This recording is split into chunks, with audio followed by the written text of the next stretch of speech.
everyone. Today I'm looking at Diablo 2. So this was one of those very popular games on the PC back in the day, and I just never got around to it till now, and I have to say it really, really holds up. In most ways, not in all ways, but the big thing that really struck me about Diablo 2 is that, it's fun, it's a dungeon crawler, it's kind of like, Gauntlet Legends, but more expanded. But the speed of the game was really, really interesting. It felt like everything was set to run at 2 times faster than what it normally was. And so you have this really cool movement that does not look realistic at all, but it's very, very fun. And it reminded me of recently played Doom the Dark Ages, and I really liked how that game played on almost 2 times speed. And older games, and I said this about in that review, that older Doom, it moved very unrealistically because it was very, very abstract. And something that I just think is missing from games in general is that element of speed, of game speed. Whether it's, especially JRPGs, I hate waiting to get into a battle that I know I'm going to win as soon as everyone auto attacks. And being able to change game speed, I think that might be like a commonplace setting in the future, but I much prefer games that are built and based around going very, very fast. So that's why I like Sonic.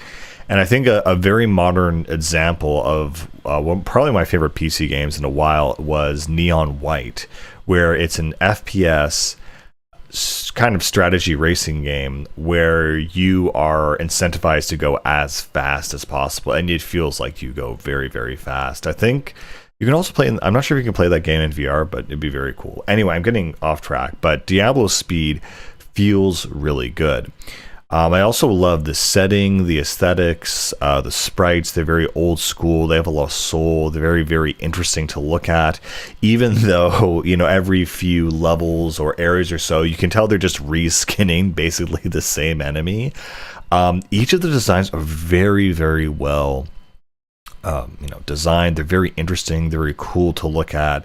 And you just get a lot of variety.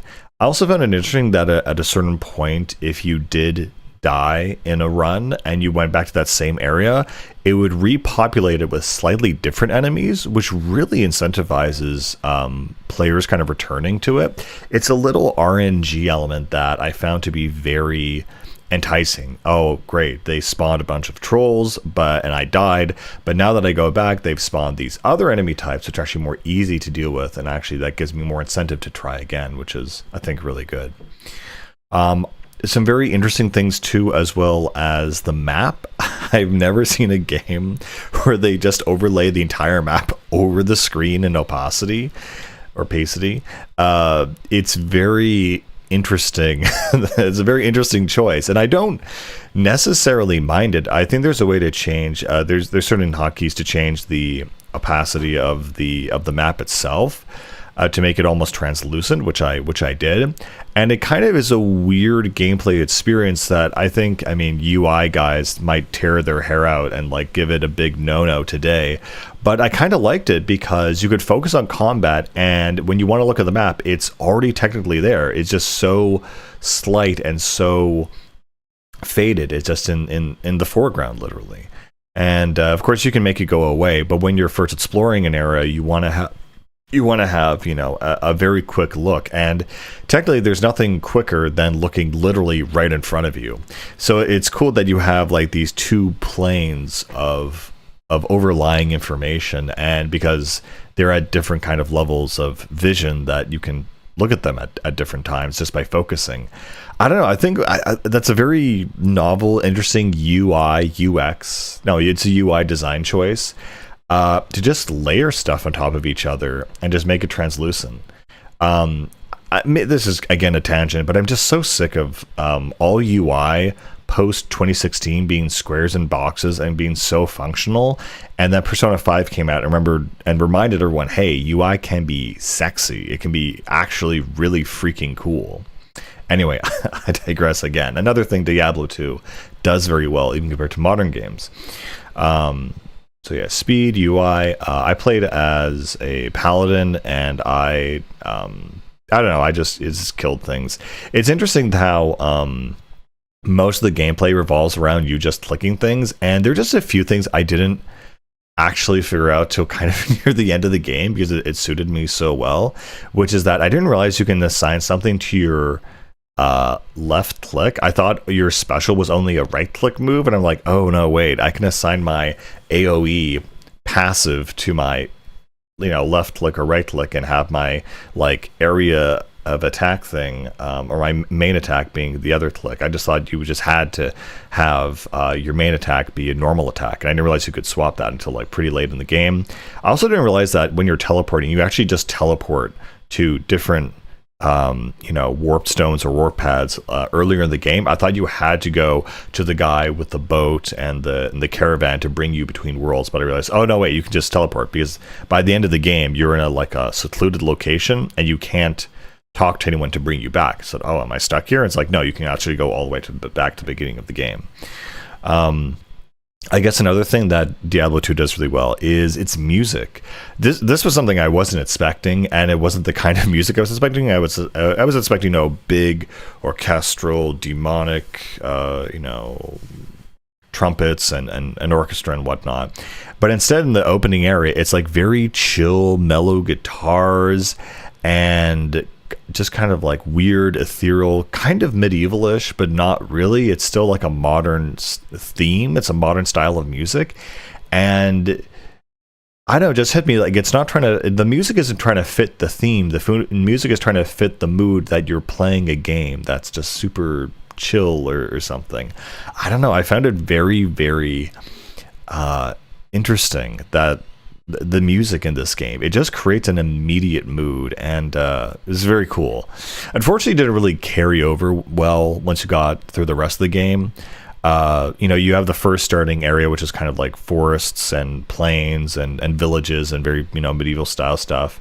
The second level is like a desert kind of area where you're exploring like Egyptian tombs and whatever. And the third area is a jungle, and like let's just be honest, like the jungles is probably the worst level. And like, yeah, okay, you have Aztec caverns and temples and whatever, but I don't know, just the jungle aesthetic just kind of sucked. I don't know why. Maybe because it's like the third act, you expect something, I know, more exciting, more interesting, more something. I think the desert should have been the third act, honestly. Maybe like forest, jungle, then desert, but I digress. It's an all right setting, but nothing super amazing. And then the final area is, of course, hell, like actual hell, and that is by far the coolest level and one of the neatest depictions of hell. I really, really like it because a lot of the architecture in there, I mean, it's just a lot of plains and sulfur and lakes of fire. It's like, yeah, okay, and it looks really cool and has a really nice contrast to the tar dark soil and the glowing red orange of the lakes of fire and whatnot. But it also has Gothic cathedrals and ruined Gothic cathedrals as their kind of architecture. And so I love that idea that the evil hellscape in some way mirrors and is a reverence and also a revulsion of its opposite. I just thought that was super, super cool. There's also Tristram in this game, which is the main kind of the village that gets attacked and destroyed, and I recognize that from Diablo 3 of the little bit that I did play of that game. So I think it's interesting to have a nice recurring kind of village. I guess this is definitely earlier in Blizzard's history, so you see a lot more emphasis on their designs of the Christian ethos of like demons and angels, and their angel designs are just so cool. They are so cool. The main one I think is Tyrael, and it's a huge guy with the hood and all of these like he doesn't have wings. It's interesting. He has like tendrils of light that come out of his back that help him levitate. So cool. And literally all I could think of was Darksiders, which is a more hardcore or more, well, like literally biblically inspired story, and yet somehow less whatever. But they're like, yeah, this guy, the main character, he's totally Blizzard coded. And it's like, yeah, everyone's like, yeah, obviously. But yeah, now I kind of see what they mean with that kind of whole style and aesthetic. It's really, really cool. The demons themselves, they're also pretty interesting, as I said before. Diablo himself is a pretty stereotypical, demon. Like you also fight Mephistos.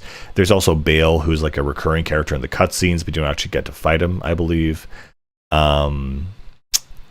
Yes, it's actually been a while since I did the first area, so I can't remember what the first boss actually looks like. But Diablo looks very much like stereotypical, like big red horn demon guy, which isn't terrible. It's a good design. He has some musculature to him. He definitely does have a very decent design, but it's nothing that I was like, oh wow, this is incredible or amazing or flooring. He's like, oh yeah, no, that's what like the King of Hell would look like. Sure enough, fair enough kind of thing. I guess the other thing I'm thinking of just now is the Hell Baron. I believe so, from the new Doom games, who looks like the most demon-esque demon you could ever imagine, and how Diablo also looks very much like that design, which is again very cool. But yeah, the game basically works with you attacking enemies, left-clicking, right-clicking. Again, you can assign whatever attack you want to that, and of course you get a skill tree where you have a bunch of defensive moves, offensive moves. Usually your defensive things are like passives, where if you select them, they'll just always be on. You have a little circle around you that might increase your defense, your health. I believe Diablo 2 also encouraged like online multiplayer, so people could join you on your quest, which is a lot cooler, honestly, and a lot more interesting. Unfortunately, I was not playing, I should have said this, I am not playing the resurrected version. I'm playing the OG original Diablo 2. That's just how I roll. I always go for the very original experience if I can, and the original sprites and all that stuff. And so I don't really know the differences actually between the two versions, but I just went with the original. And so, but yeah, I think it's a cool idea to have like multiple characters join you on your party, like a proper D&D campaign, and you're going around doing all your stuff. I think it's a cool idea and a cool aesthetic, and just it's just part of the theme, right? But unfortunately, I just played the whole thing solo. I guess on Diablo in the final fight, the way I guess on that point, yeah. So yeah, you attack with the whatever things and potion, and you have a hot bar with potions. You have a bunch of loot that guys drop. Usually it's pretty useless. The best loot you actually find in the stores once you save up enough money, and it's kind of on a random rotation of what kind of weapons you have, but you kind of go with the same kind of things that you're used to, like flails or maces or swords and great swords and things like that. As well as you have foot armor, head armor, one amulet, 2 rings, and a shield and gloves. And so they can have also, just aside from just having general stat boosts on defense, they can also do things like fire resistance, lightning resistance, health recovery. I did find one pair of boots that made you move 20% faster, and that was like, yes, that's the play. That was pretty rare, actually. You also have another aspect where you have gems, and so randomly when you defeat enemies or you find them in stashes around the map, people will drop gemstones, and certain weapons, but honestly, it felt super, super rare that you could find a weapon or a piece of armor that could be socketed, which means that you can put the gemstone in that piece of equipment, allowing you to essentially get that benefit. And so you have things from like emerald would add poison damage and poison resistance if you're, it's a weapon or a piece of armor. Sapphires did cold, rubies did fire, purples just did strength. Diamonds were, I think, like overall stats and undead versus undead as well, and topaz did lightning, and also, and there was skull. You could equip a skull into like a piece of equipment, but I don't remember what it does, because it's not undead. You'd think it'd be undead, but I'm pretty sure diamond does that. Okay, I might be wrong, but in any case, aside from that, the enemies usually drop, of course, gold. Gold is the main thing that everything drops. You pick that up and use that to buy stuff, or you sell off your items and other things. Sometimes you'll pick up a piece of equipment and it'll be in red because you have to like discover it or something.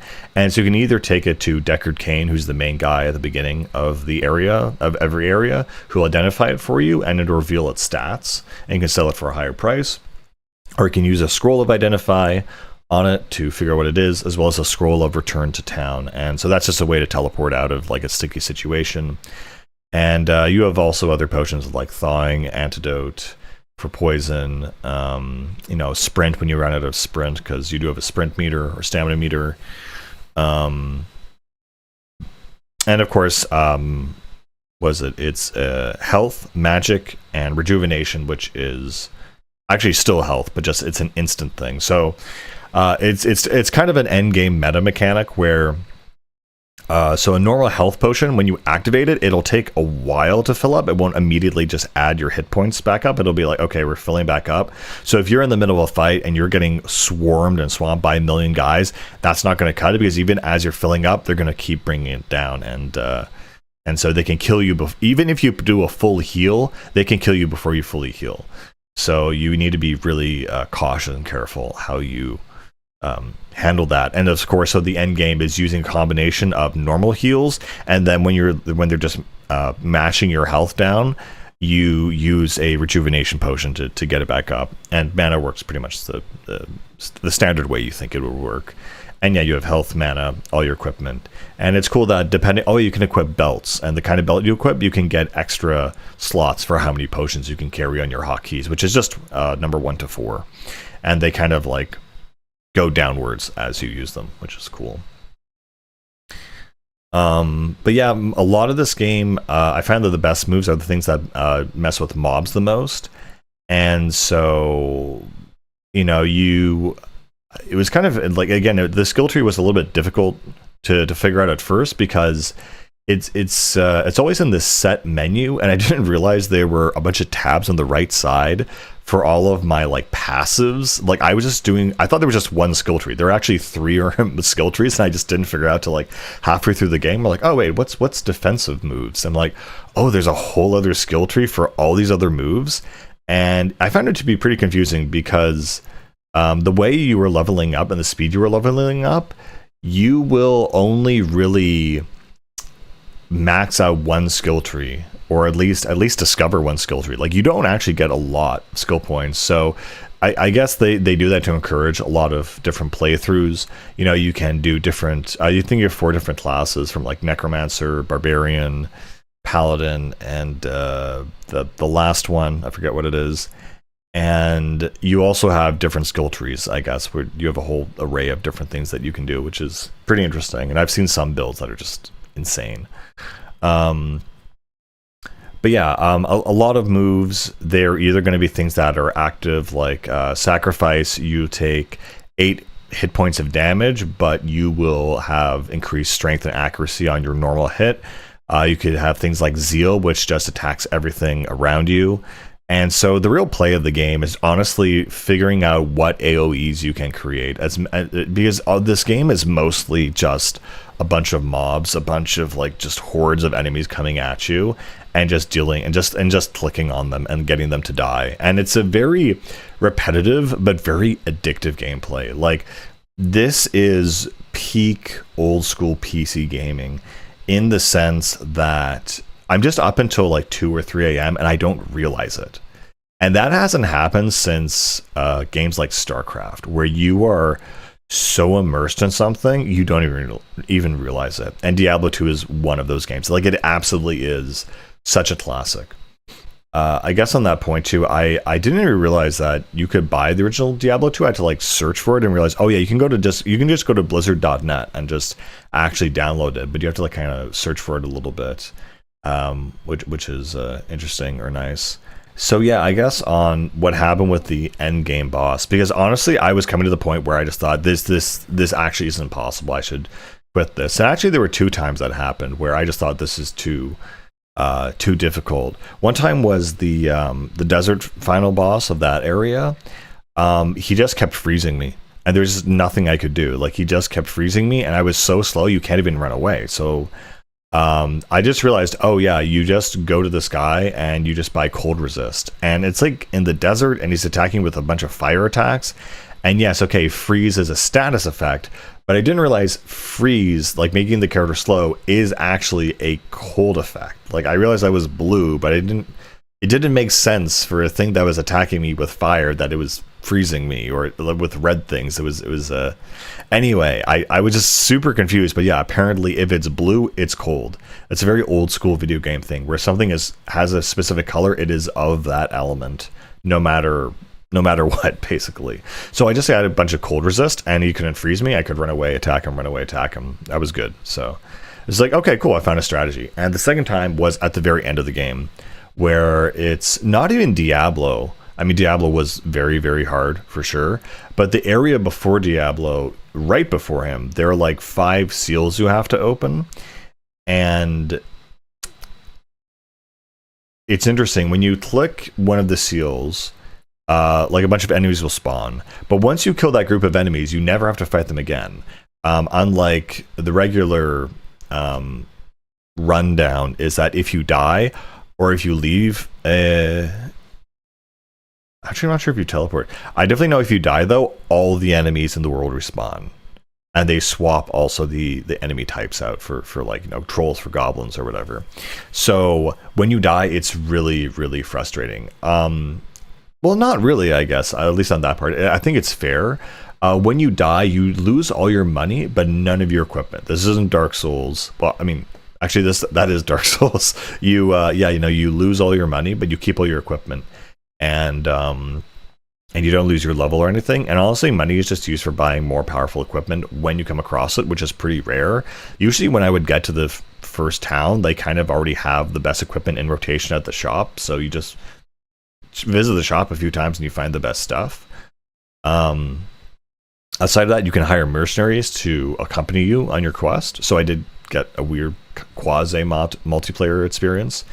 Usually your companions are usually just good for bait, honestly, on a lot of the bosses, because they'll run around and attract them, or attract mobs and whatnot.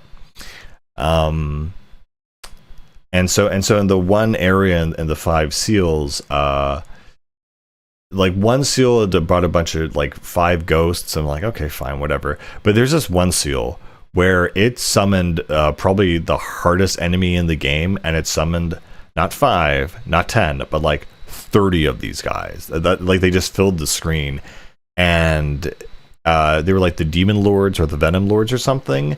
And for whatever reason, these guys breathe fire, and it just takes, like, one breath will take away a quarter of your health. It was just ridiculously hard. And so I tried to like bait them, because there's these weird spires and cathedral spires, because it's like at that point, like, I'm almost on the game, just let me win, just let me cheat, you know, whatever. And so these spires, so I tried like hiding around the spire and like, you know, shooting things at them, trying to like hit them with conversion rays or other AoEs and like ranged attacks. But like once they started attacking you, or once one found you and started attacking you, in like a few seconds the entire horde came and just swamped you.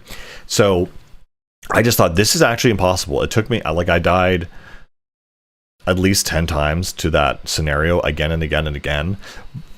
And when you die, the latest like checkpoint is 5 minutes away, so you have to run through a gauntlet of enemies again every single time just to have an attempt to do that again. I hate that stuff, but that's what it was. So my strat was, I was playing through a bunch of areas, and I just got up like every piece of armor with fire resist possible.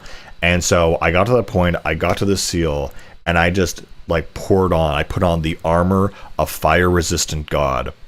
And I just stood in a corner, and they kind of just like wrapped them around. Like the main thing is to, like, what was going through my head, you just have to keep using the Sparta technique. You just funnel all the enemies into like a corridor or like some corner where you can just fight them one at a time, and they can't just surround you, and you can just win that way. And so I had no idea if this was going to work, because even though this was all fire equipment, all of its normal defense stats were like half of what my normal defense was. So I'm like, this might have protected me from the fire, but I don't think it's going to work.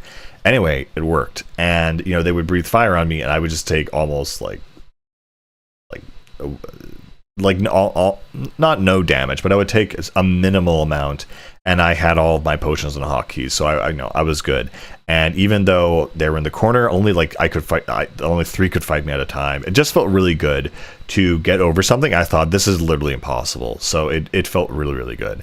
And then after that, I had to unfortunately fight Diablo, and that was a whole other scenario. And I was kind of I don't know, not let down. I was a little bit let down, right? I unleashed the final seal, and he's like, "Oh, mortal, not even death can save you from me." Like, that's all he had to say. It was kind of like, oh, it's kind of a letdown.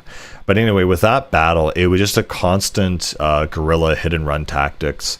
I would end up using a bunch of town portals. So I would fight him. I had a combination where I had all of my healing items on 1 to 3, and on 4 I had rejuvenation, because he has this like electric attack, like this red electric attack that just spreads out and it just chews through your health.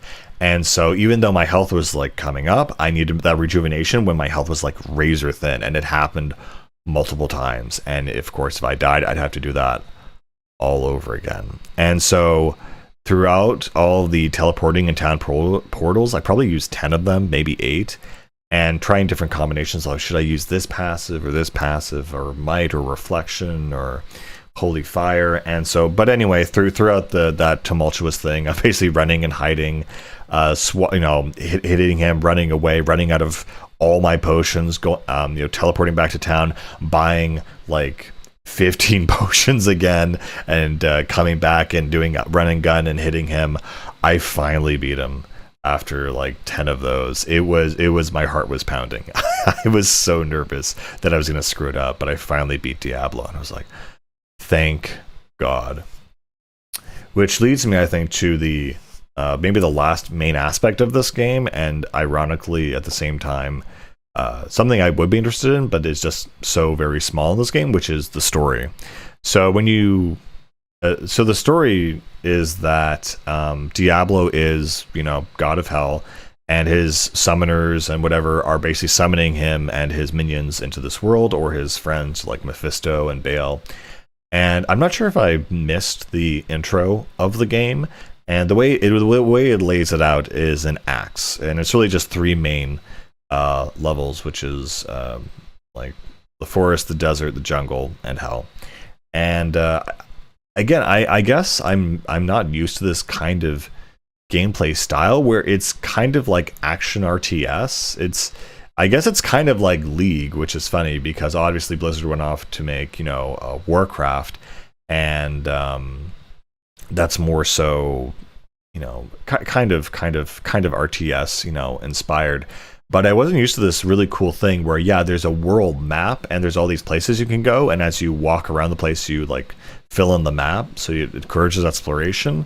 But there's like no load times between each zone, and so you'll enter a zone and it'll be like, oh, now entering the cliffs or whatever, and when you did that, the architecture would change, the environment would change slightly, and all the enemy types would also slightly change. And so it's a very, kind of basic in a lot of ways, but very predictable and very fun. Like, okay, cool, we're going through this and this and this, and you can see how many teleportation points you filled out and roughly how much longer you have. There's also dungeons along the way, so you'll find certain dungeons where, they'll have like maybe 1 layer, maybe 2 layers that'll go down another layer, and they'll usually have a quest item. And there is a quest system in this game, which is fairly basic and straightforward, where it's like someone talks to you, they say, hey, go find this book, go find this item, go kill this guy, which you honestly kind of do anyway. There's quite a few times where I'd already finished a quest, but I went to the person, they gave me it, and I said, oh, I already did that basically. And then they give you some upgrade or something, or actually usually they don't. They just give you EXP or whatever. Yeah, the story, again, I'm not sure or clear on it, because every time you'd have a new act, you would also have a new CG cutscene, and they are really, really cool. But I was just kind of divorced or like confused because maybe so much time passed between each level, because they are fairly long. Like each thing is probably like 4 to 6 hours per location. And so you have this unveiling story of this guy called Durham or something. I forget. I honestly forget his name, but he's this kind of schizophrenic guy who is being paid to escort this other guy to these religious sites, and the guy is turning into a demon and making pacts with demons and summoning forth Mephisto and whatever. And it tells a story about how Tyrael was essentially captured or brought down into hell when he tried to interfere. And so this guy is kind of like the Smeagol kind of main character, and he is basically being plotted along, and it's by his designs that even he doesn't necessarily want to do, but because of his fear and ineptitude, he allows these awful things to happen and these demons to be summoned, and he's just kind of in his descent into madness kind of arc, while the demons haunt him and tell him to do things and go to certain places. And yeah, that's pretty much the story. There's it's more of a mood. There's nothing really super developmental. It's just like, oh, this demon owns this demon and so forth. And the game ends with essentially, Diablo is destroyed and banished. And there's a cool mechanic that there's a side quest where after you defeat the previous boss, you destroy their soul stone. And so the soul stone is the thing that allows them to actually enter this world. And so by destroying it, they can no longer enter it until someone crafts or creates a new one, basically. And there is a lot of lore, though. There is I forgot the name of the people, but like Deckard Cain is the main guy. He's this old wise man, basically, who has watched over humanity and has been commissioned essentially by the angels to warn people when the demons are coming and things like that. And they have certain items like the Herodic Cube, which you use to do transmutations and stuff in the game, and create certain necessary quest items and also upgraded items to enhance the game and continue through it. So there definitely is a lot of lore, but I just kind of like, this is the magic item, don't worry about it. This is the magic guy, don't really worry about it. You don't really need to know, so it's kind of like, all right, whatever. I guess on that point, though, that also brings me to the post-game thing. So yeah, it basically ends with the Smeagol guy or whatever handing over a stone to Bale. And so it kind of implies that, okay, yeah, you defeated Diablo, you defeated Mephisto, but Bale still is out there, essentially, and he's doing bad stuff. And it has, him with his hood walking through these desert scenes like it's out of the New Testament or something. So that's that kind of vibe. And so that's how the game ends. It's kind of like, okay, evil's defeated, but it's always banished. It's never fully killed, essentially, which is something I kind of like. That sounds like lore accurate. You can't fully destroy evil. You can only banish it for a time. And the final area of the game, and because I had this in mind because I remember I was like, I don't know, 5 or something, and my cousin showed me this. Sorry, I don't know, I was very young. And the secret cow level, because everyone talked about the secret cow level in Diablo. And so I was like, okay, how do I actually get this? And I thought, oh, did I miss something? Did I whatever? It's like, no. So even after you beat the game, all you do is you go to Stony Creek or something, or Stony Plain. You go up to the portal that brings you to Tristram, which I totally forgot about. And I was like, oh yeah, okay. And you have this one corpse which gives you like this guy's leg. And so using the Herodic Cube, which is something you get in the mid game way after this, you put his like leg, which is used as a club weapon, by the way, along with a Tome of Returnal. And if you combine those two things and transmute them, it opens up a portal to the secret super level, kind of the post game. And honestly, yeah, I really enjoy it. It's called Moo Moo Farm, or the Cow Dimension. And you have it was definitely like a joke by the developers. This joke thing where. And I actually just saw a YouTube short about the history of this, that it started off as a fan joke in Diablo 1, and they made it a real thing in this game. And I don't know, I just love that. And what it is it's a normal kind of it's a normal area, like the first area. It's just filled with these things called the bovine demons, and they're basically bipedal cows with giant axes, and they just say moo, but not moo like a cow. Like they have some intern saying moo into the microphone. It's really funny, honestly. I really do enjoy it. And what I also enjoy about it as well is that they're also very hard. I think they're the hardest enemy in the game, the hardest mob, but they give you a bunch of EXP and gold. So it's like a joke grinding post game area, which I just super I just really appreciate it. I don't know. I think post game should always be something almost comical, something fun to like give the player like, yeah, okay, like you've done all this serious stuff, you beat the game, let's have a little fun now, kind of thing. And so I know I just really appreciated that. It was like Mass Effect 3 with that extra DLC where you have to fight like Evil Shepherd. And like this comic book esque, very just so cheesy and ham-fisted, but on purpose. It's like, hey, what if you had an evil clone? And yeah, so, but yeah, there's not much else. I think if you kill all the cows, there's like another boss or something. I don't know. I was watching on YouTube, but I couldn't find it. But yeah, my character wasn't strong enough to kill all the cows. Like they're legitimately hard, and I probably leveled him wrong. And you can reset your skill points somewhere else in the game, but yeah, it doesn't matter.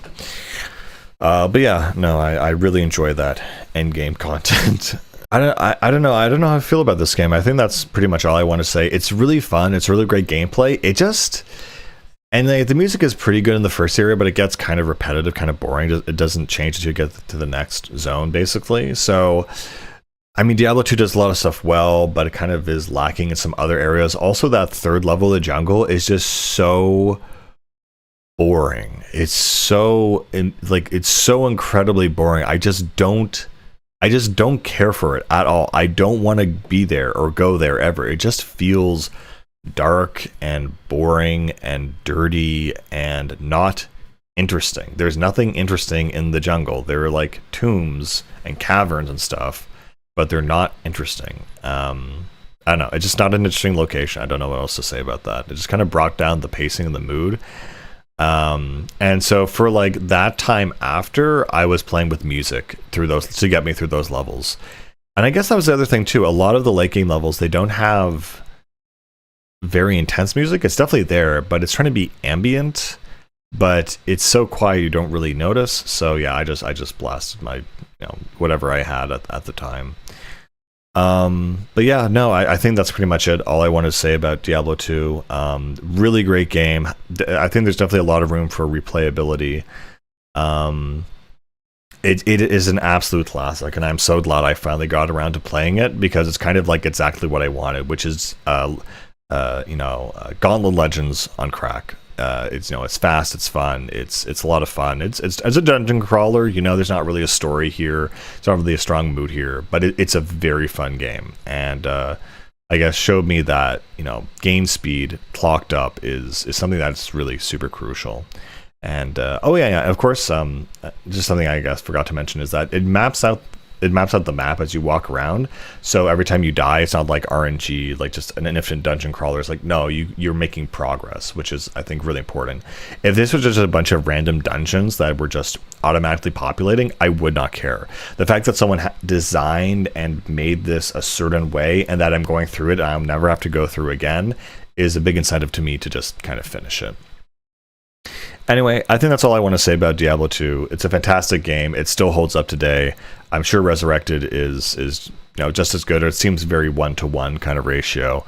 But yeah, I also got the feeling that the other Diablo games don't really hold up to this. I was playing Diablo 3 and was like, it's okay. I might try Diablo 4, but it just seems a bit too modern, maybe too realistic, too toned down in terms of speed. So I don't know, but this year is absolute fire. It was a great experience. Anyway, guys, that's it. I'll see you later. Bye.